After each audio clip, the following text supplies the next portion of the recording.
الحمد للہ رب العالمین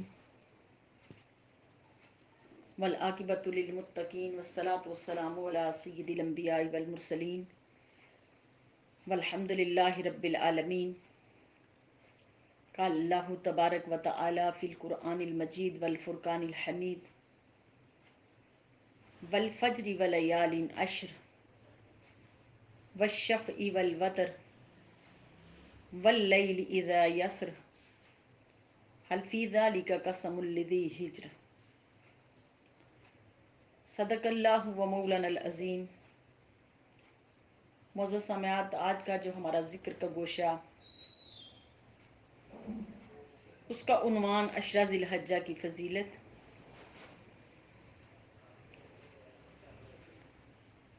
اللہ رب العالمین نے کلام رحمان میں ارشاد فرمایا، والفجر ولیال عشر، قسم ہے صبح کی، ولیال عشر، اور 10 راتوں کی، والشفع والوتر، جفت اور طاق راتوں کی، واللیل اذا یسر،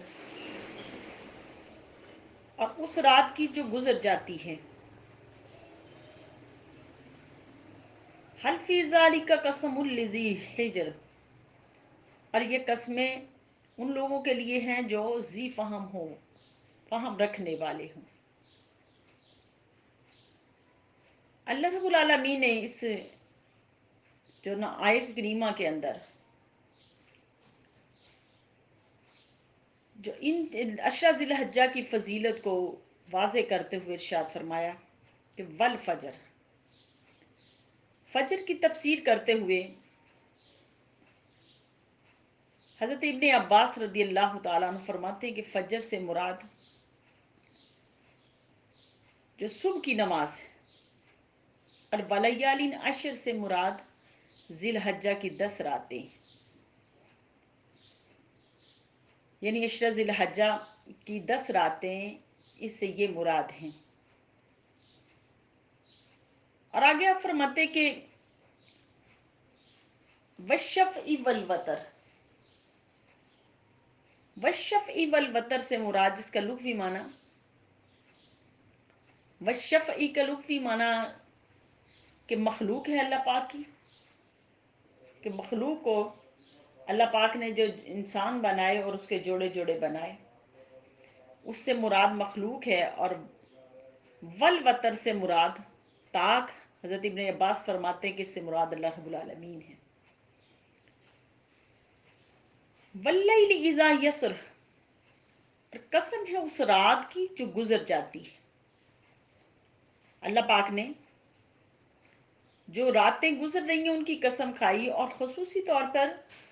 اہل اللہ نے فرمایا، محدثین نے اس کے اندر ارشاد فرمایا کہ یہ راتیں جو جن کی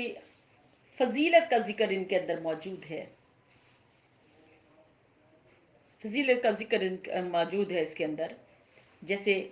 عشرہ ذی الحجہ کی راتیں، عیدین کی راتیں،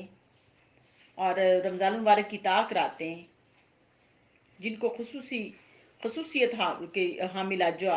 راتیں ہیں، ان کا ذکر فرمایا قرآن مجید کے اندر۔ آگے ارشاد فرمایا کہ ان ربک لبالمرصاد، کہ بے شک آپ کا رب جو ہے نا وہ گھات میں ہے، کہ آپ کا رب ہر لمحے انسان کو دیکھ رہا ہے، انسان اس کی نظر میں ہے۔ اور اس سے مراد ایک قول کے مطابق کہ فجر اس سے مراد ہے۔ بہت سارے مفسرین نے اسے لکھا کہ اس سے ہر وہ فجر جو نہ طلوع ہو ایک انسان کے اوپر، اس سے مراد وہ ہے کہ ان ربک لبالمرصاد، بے شک ہر روز، ہر لمحے، ہر صبح، جب انسان، ہر لمحہ جو انسان کے اوپر جو گزرتا ہے، رب کائنات اس کی گھات میں ہے، کہ رب کائنات اس کو دیکھ رہے ہیں، رب کائنات اس پہ نظر رکھے ہوئے ہیں۔ اور اس دن سے مراد، مفسرین کہتے ہیں کہ اس سے مراد وہ دن کی جس کی جو نا فجر طلوع ہوتی ہے کہ انسان کے اوپر، وہ دن مراد ہے۔ اور اس سے مراد محدثین یہ بھی کہتے ہیں کہ یہ قربانی کے جو نا صبح یوم النحر وہ مراد بھی ہے۔ اور حضرت اکرمہ رضی اللہ عنہ آپ فرماتے ہیں کہ فجر سے مراد ہر وہ فجر جو انسان کے اوپر طلوع ہوتی ہے، اور جس دن میں چشمے جو نا پانی دیتے ہیں، جن چشموں سے پانی پھوٹتا ہے، اور سبزے زمین جو سبزہ پیدا کرتی ہے، اور درخت وہ جو پھل دیتے ہیں، درخت جو وہ پھل دیتے ہیں، تو حضرت اکرمہ فرماتے ہیں کہ وہ والی صبح جو نا اس سے مراد لی گئی کہ جو صبح انسان کے اوپر طلوع ہوتی ہے، اور اس صبح کے اندر، اس دن کے اندر یہ تمام معاملات جو نا وہ جو نا نبھائے جا رہے ہوتے ہیں، تو وہ مراد لی جا رہی ہے۔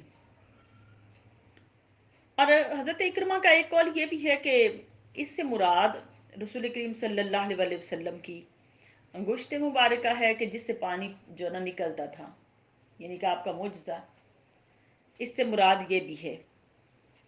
اور ایک مراد آپ کی یہ بھی ہے اس سے ایک قول کہ صالح علیہ الصلوۃ والسلام کی اونٹنی، صالح علیہ الصلوۃ والسلام کی اونٹنی جس پتھر سے نکلی، جس پہاڑ سے نکلی، اس سے یہ بھی مراد ہے۔ اور بعض نے کہا ہے کہ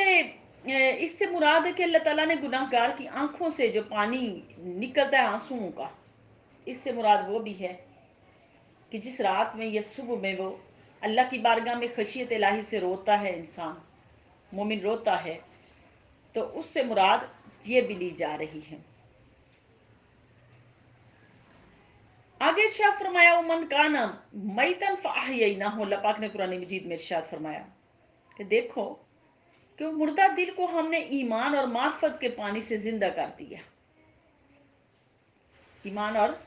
معرفت کے پانی سے انسان کا دل مردہ تھا، اس کو ہم نے ایمان کی دولت دی، ایمان اس کے دل کے اندر آیا، اللہ کی اور اس کے محبوب کی معرفت آئی، تو اس کا دل اس سے زندہ ہو گیا۔ اب ہم صحابہ کرام کے اقوال کے اوپر آتے ہیں کہ صحابہ کرام اس کے مطابق کیا فرماتے ہیں۔ حضرت جابر بن عبداللہ، ان سے روایت ہے کہ رسول کریم صلی اللہ علیہ وسلم نے فرمایا کہ والفجر ولیال عشر سے مراد عید الاضحیٰ کی 10 راتیں ہیں۔ اور عبداللہ بن زبیر اور عبداللہ بن عباس نے بھی یہی فرمایا کہ اس سے مراد بھی عشرہ ذی الحجہ کی 10 راتیں ہیں۔ اور ابن عباس سے ایک دوسری روایت کے مطابق رضی اللہ تعالیٰ عنہ، حضرت ابن عباس رضی اللہ تعالیٰ عنہ کی، آپ نے فرمایا کہ عشرہ ذی الحجہ یعنی رمضان مبارک کی 10 راتیں اس سے مراد ہیں، رمضان مبارک کی 10 راتیں۔ اور دوسرے قول کے مطابق حضرت جریر تبری رضی اللہ عنہ، محمد بن جریر تبری رضی اللہ عنہ، آپ کے قول کے مطابق یہ کہ آپ فرماتے کہ یہ محرم الحرام کی 10 راتیں ہیں۔ لیکن محدثین نے زیادہ تر یہ کہا کہ اس سے مراد عشرہ ذی الحجہ، عشرہ ذی الحجہ ہیں۔ اور والشفع والوتر، والشفع والمطر سے مراد حضرت قتادہ اور امام سدی علیہ الرحمہ، انہوں نے کہا کہ شفع سے مراد ہر جفت چیز، ہر جفت چیز یعنی کہ جو دو دو چیزیں، دو دو، جیسے انسان کی 2 آنکھیں ہیں، 2 کان ہیں، 2 ہونٹ ہیں، انسان کے جوڑے جوڑے جو بنائے، جو جوڑے جوڑے بنائے، ہر شفع سے مراد درختوں کے جوڑے بنائے، اللہ پاک نے گھاس پھوس کے جوڑے بنائے، ہر چیز کے جو جوڑے جوڑے بنائے، والشفع سے مراد یہ ہیں۔ اور والوتر سے مراد جو طاق چیز ہے ایک ہے، یعنی اللہ رب العالمین اکیلے ہیں، اور اسی طرح جو بھی ایک ایک چیز ہے اللہ رب العالمین نے اس کی قسم کھائی۔ حضرت مقاتل رضی اللہ عنہ کا قول ہے کہ اس سے مراد آدم علیہ نبی اور والشفع سے مراد آدم اور حوا علیہ السلام ہیں، کہ آدم علیہ نبی صلی اللہ علیہ وسلم وتر بھی ہیں کہ آدم علیہ السلام اکیلے پیدا ہوئے،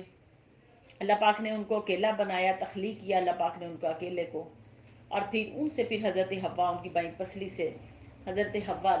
جو نا ان کو ان کی تخلیق کی، تو پھر ان کا جوڑا بنایا،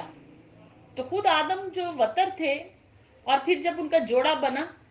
تو یہ جوڑے سے مراد جفت ہے. جفت ہے تو یہ جفت اس سے مراد لیا گیا کہ یہ آدم اور حوا علیہ السلام ہیں. اور پھر اہل نے یہ کہا کہ اس سے مراد جو نا نمازیں بھی ہیں، نمازیں بھی ہیں، جو نمازیں جفت ہیں، جیسے فجر کی نماز ہے جفت، ظہر کی جفت ہے، عصر کی جفت ہے. تو والشفع سے مراد وہ نمازیں جو برکت کے حساب سے ہیں، آپ فرماتے کہ وہ ہیں. اور والوتر سے مراد وہ نمازیں جو کہ طاق ہیں، جیسے مغرب کی نماز سے 3 ہیں، اور اس سے مراد، اور عشاء کی نماز اس کے وتر بھی 3 ہیں، اور ایک بھی پڑھا جا رہا ہے، اس سے یہ بھی مراد ہے. تو آپ فرماتے کہ اس سے مراد نمازیں بھی ہیں، یہ نمازیں بھی ہیں. اور واللیل اذا یسر، واللیل اذا یسر، اور اس سے مراد کہ وہ رات جو گزرتی چلی جا رہی ہے، گزرتی چلی جا رہی ہے. تو بعض نے کہا کہ وہ رات مزدلفہ کی رات ہے. بعض کا قول ہے کہ یہ صدی کے معنی میں ہے کہ رات کا چلنا ہے. یہاں رات کے چلنے کے معنی رات میں لوگوں کا سیر کرنا اور چلنا ہے. اور رات میں لوگوں کا سیر کرنا اور چلنا، اس سے مراد حل فی ذالک قسم لذی ہجر، اس میں ذی ہجر کے معنی میں ہے، یعنی علم والے، علم والے کے راتوں کے اندر وہ اٹھ کے علم کے اندر، علم کے سمندروں کے اندر غوطے لگاتے ہیں. اس سے مراد، ان راتوں سے مراد وہ راتیں جو اہل اللہ اٹھ کے اللہ کے ذکر کے اندر رہتے ہیں، ذکر تلاوت کے اندر رہتے ہیں، اس سے مراد یہ ہیں. حضرت محمد بن کعب کرزی علیہ رحمہ، اس سے مراد یہ دین والے ہیں، دین والے ہیں آپ کے نزدیک، یہ دین والے جو راتوں کو اٹھ کے سرچ کرتے ہیں اور اپنے رب کو مناتے ہیں. اب عشرہ ذی الحجہ کے اندر انبیاء علیہ السلام سے جو معجزات صادر ہوئے کس کی فضیلت میں، اس میں ذی الحجہ کے پہلے عشرے میں انبیاء علیہ السلام سے بہت سارے جو نا معجزات ثابت ہوئے. اور یہ جو میرا درس ہے، یہ درس میں جو کر رہی ہوں وہ حضور سیدنا شیخ عبد القادر جیلانی رحمہ رحمہ کی بنیت الطالبین سے میں کر رہی ہوں. آپ فرماتے ہیں اس کے اندر عبداللہ بن عباس کی روایت کو نقل کرتے ہوئے آپ فرماتے ہیں کہ حضور صلی اللہ علیہ وسلم نے ارشاد فرمایا کہ ذی الحجہ کے 10 دنوں میں اللہ تعالیٰ نے حضرت آدم علیہ نبی علیہ السلام کی توبہ کو قبول فرمایا. اور اس وقت آپ میدان عرفات میں تھے، کیونکہ آپ نے اپنی خطاؤں کا اعتراف کیا، تو اسی عشرہ میں آپ نے کی نا توبہ کو اللہ رب العالمین نے قبول فرمایا. اور اسی طرح پھر جب حضرت ابراہیم علیہ السلام اللہ کے خلیل بنے، تو وہ بھی عشرہ ذی الحجہ کے دن ہی تھے کہ آپ نے مہمانوں کی مہمان نوازی کی، مہمان نوازی کی اور خلیل بنے. اور جب آپ کو نمرود نے آگ کے اندر ڈالا تو وہ بھی یہی دن تھے. تو اللہ رب العالمین نے عشرہ ذی الحجہ کے دنوں میں آپ کو نمرود کے جو نا ظلم سے بھی نجات دی. اور پھر ابراہیم علیہ السلام نے جب بیت اللہ شریف کو تعمیر کیا تو وہ بھی عشرہ ذی الحجہ کے دن ہی تھے. تو اللہ رب العالمین نے قرآن مجید میں ارشاد فرمایا وَإِذْ يَرْفَعُ إِبْرَاهِيمُ الْقَوَاعِدَ مِنَ الْبَيْتِ وَإِسْمَاعِيلُ، اور جب ابراہیم اور اسماعیل علیہ السلام نے بیت اللہ شریف کی بنیادیں اٹھا رہے تھے اور وہ دعا کا جو ذکر فرمایا تو وہ بھی اسی عشرہ میں تھے، عشرہ ذی الحجہ میں. اور حضرت موسیٰ علیہ السلام جب اللہ رب العالمین سے کلام کرنے کے لیے کوہ طور پر گئے تو وہ بھی عشرہ ذی الحجہ کے دن ہی تھے. تو ایک قول کے مطابق کہ اسی عشرہ میں عید الاضحیٰ کے دن، عید الاضحیٰ کے دن کے اللہ سے کلام کر کے آئے. اور جب حضور نبی علیہ السلام عیدگاہ کی طرف تشریف لے جا رہے تھے تو اسی عشرہ میں، اسی عشرہ میں، اور بیت اللہ بیت رضوان بھی جو حضور علیہ السلام یعنی کہ حج کرنے کے لیے اور عمرہ کرنے کے لیے اس عشرہ میں آئے. اور بیت رضوان جو ہوئی، بیت جو مشرکین مکہ نے آپ علیہ السلام کو حج عمرہ نہیں کرنے دیا جو نا حدیبیہ کے موقع پر، تو پھر اس کے بعد جب وہاں پر ایک افواہ پھیل گئی، صحابہ کرام نے کہا کہ مشرکین نے افواہ پھیلائی صحابہ کرام کے درمیان کہ جو وفد حضور علیہ الصلوۃ والسلام کا مذاکرات کرنے کے لیے گیا ہوا تھا، کہ وہ وفد مشرکین نے ان کو قتل کر دیا، شہید کر دیا۔ تو حضور علیہ الصلوۃ والسلام نے جو بیعت رضوان لی، وہ بیعت رضوان بھی اسی عشرہ میں تھی۔ اور وہ جو حضور علیہ الصلوۃ والسلام بیعت لے رہے تھے، ببول کا ایک درخت تھا، ببول کا ایک درخت تھا، اس درخت کے نیچے یعنی کہ 1400 صحابہ کرام سے حضور علیہ السلام نے بیعت لی۔ اور سب سے پہلے جو بیعت جس صحابی نے لی وہ حضرت ابو سنان اسدی تھے، کہ جنہوں نے حضور علیہ السلام کے ہاتھ پہ بیعت لی، اور پھر باقی دیگر صحابہ کرام نے آپ علیہ السلام کے دست مبارک پر بیعت لی۔ تو اس عشرہ کو اتنی زیادہ برکات جو نا حاصل ہیں، اس عشرہ کو، یہ بہت برکات سے بھرا ہوا عشرہ ہے۔ اور پھر حضور نبی کریم علیہ السلام نے ارشاد فرمایا حدیث پاک میں کہ سید الشہور شہر رمضان و اعظمها حرمت ذی الحجہ۔ اس حدیث کو روایت کر رہے ہیں حضرت ابو سعید خدری، یہ بھی چند سندوں کے ساتھ یہ حدیث ہے۔ تو آپ فرماتے ہیں کہ حضور علیہ السلام نے ارشاد فرمایا کہ دنیا کے تمام مہینوں کا سردار ماہ رمضان مبارک ہے، اور سب سے زیادہ عزت والا مہینہ ذی الحجہ ہے، ذی الحجہ کا مہینہ ہے۔ اور ایک اور حدیث پاک کے اندر اس کو حضرت جابر رضی اللہ تعالیٰ عنہ اپنی سند کے ساتھ روایت کرتے ہیں کہ نبی کریم علیہ السلام نے ارشاد فرمایا کہ افضل ایام الدنیا ایام عشر ذی الحجہ، کہ دنیا کے تمام دنوں میں ذی الحجہ کے 10 دن زیادہ فضیلت والے ہیں، زیادہ فضیلت والے ہیں دنیا میں، کہ یہ 10 دنوں کو اتنی فضیلت حاصل ہے۔ اب عشرہ ذی الحجہ میں روزے رکھنے کی فضیلت، حضرت عطا بن رباح سے روایت ہے کہ آپ فرماتے ہیں کہ ام المومنین حضرت عائشہ رضی اللہ عنہا سے میں نے سنا کہ آپ نے فرمایا کہ نبی کریم صلی اللہ علیہ وسلم کے زمانے میں ایک شخص گانا سننے کا بڑا شوقین تھا، گانے بہت سنتا تھا، بہت شوقین تھا، لیکن جب ذی الحجہ کا چاند طلوع ہوتا تو وہ روزہ رکھ لیتا، تو نبی کریم صلی اللہ علیہ وسلم تک اس کی یہ بات پہنچی کہ یہ عام دنوں میں تو گانے سنتا رہتا ہے، گانے کا بڑا شوقین ہے، لیکن جب عشرہ ذی الحجہ آتا ہے تو یہ روزے رکھنے شروع کر دیتا ہے۔ تو آپ علیہ السلام نے اس سے پوچھا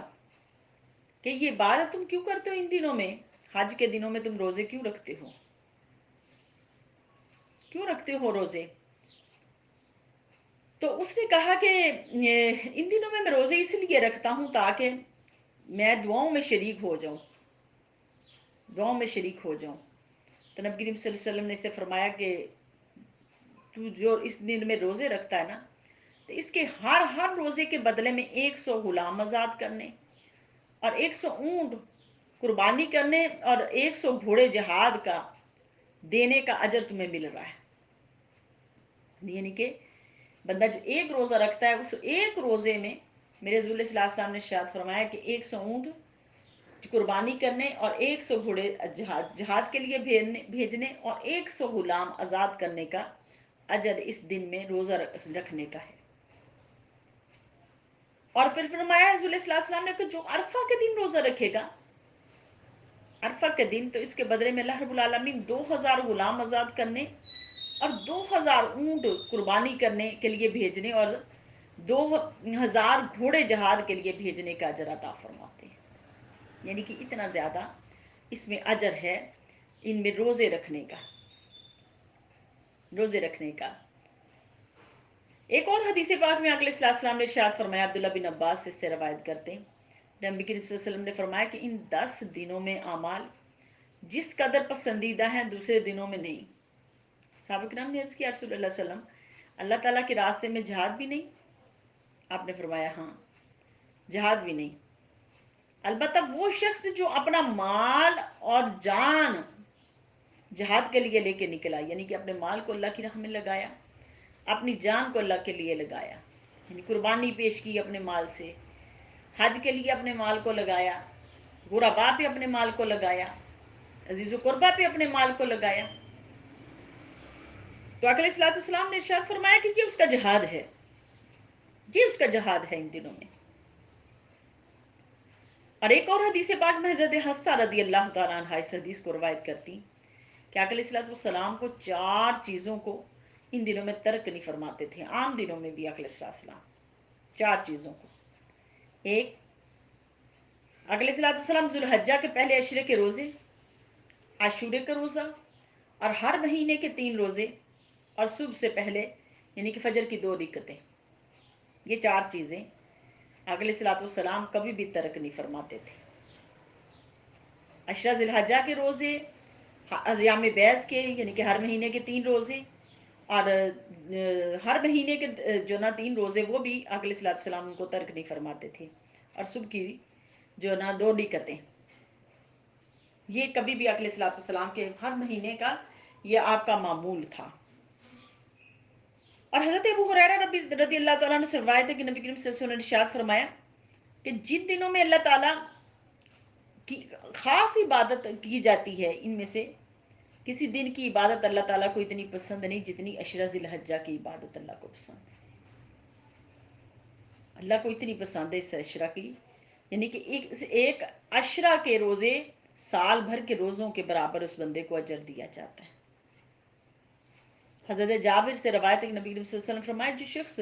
ذی الحجہ کے عشرے کے روزے رکھے اور اس کے لیے 1 سال کے روزے کا ثواب لکھا جاتا ہے۔ حضرت سعید بن جبیر بھی فرمایا کہ نبی کریم صلی اللہ علیہ وسلم فرمایا کہ ذی الحجہ کے 10 راتوں میں چراغ نہ بجھاؤ۔ آپ ان راتوں میں خدا کو بیدار رہنے کا حکم دیتے ہیں، یعنی کہ چراغ نہ بجھانے کا مطلب یہ ہے کہ راتوں کو جاگتے رہو، اللہ کی عبادت کرتے رہو، اللہ کو مناتے رہو ان راتوں میں۔ اب دیکھو ان راتوں کی اور ان دنوں کی رب کائنات نے جو قسمیں کھائیں ان دنوں کی کتنی فضیلت ہے۔ تو معزز سامعات، ان دنوں میں جو عشرہ ذی الحجہ کے دن آ رہے ہیں، ان دنوں میں خصوصی طور پہ دنوں میں روزے کا اہتمام کیجیے، اور راتوں کو اٹھ کے اپنے رب کو خوب منائیے، ذکر اذکار سے، توبہ سے، آنکھوں کی جو نا آنسوؤں سے، ندامت کے آنسوؤں سے اپنے رب کو منائیے، تاکہ اللہ رب العالمین خوش ہو جائیں ہم سے اور ہمارے معاملات سے راضی ہو جائیں، اور راضی ہو کے اللہ ہماری بخشش و مغفرت فرما دے۔ وما علینا الا البلاغ۔